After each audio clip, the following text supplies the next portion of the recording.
Hello, my name is Christopher Dirks, and I'm 26 years old. I enjoy motivating people and pushing them to reach their full potential, finding their interests, finding what they're good at, really catering to those strengths. I'm going into my fifth year of teaching as a high school math teacher. I also taught for my first 3 years in the alternative ed program as well, so I have some experience there. I coach basketball. I coached the freshmen for one season, and I coached the varsity boys team for the last 3 years.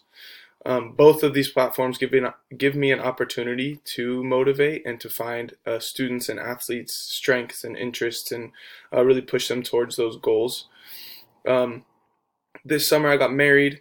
My wife works for Head Start. She also coaches track at the same school where I coach basketball. So that's been kind of a fun experience for us to share athletes and kind of work together. She'll write workouts for the basketball team for me, and it's been really fun. As a teacher and a coach, I think the most important aspect of communication with students, players, and parents is being consistent and clear. So for my basketball program, I send out a weekly email recapping the previous week, giving instructions kind of on what's going on for the week to come. I've gotten a lot of feedback from parents on that. They really appreciate all the communication.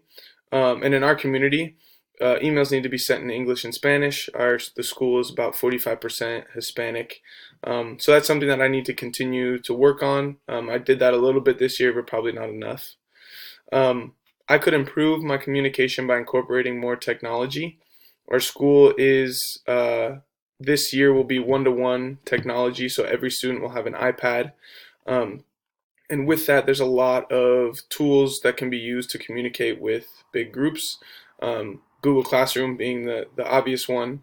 I've taken some trainings on that, and with math, it's been hard because I don't have. So as they're doing the technology rollout, at first it was just freshmen who had iPads, and some of the migrant students they had iPads, but not everybody did. And in math, where it's not, I don't have all freshmen in one class. I might have some freshmen, some sophomores, some juniors all in the same class.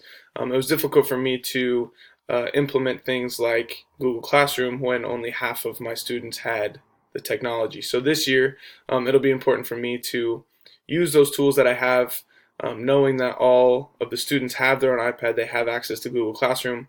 So that's one area I really need to improve, especially with my classes. So I think I do a much better job communicating with my basketball parents than I do my parents of my students. It's a smaller group. My basketball parents are a smaller group, so that's one reason it makes it a little bit easier. But moving forward, that's something that I'm really going to focus on. That's my introduction video. I look forward to watching some of your guys's and working with you this semester. Thanks.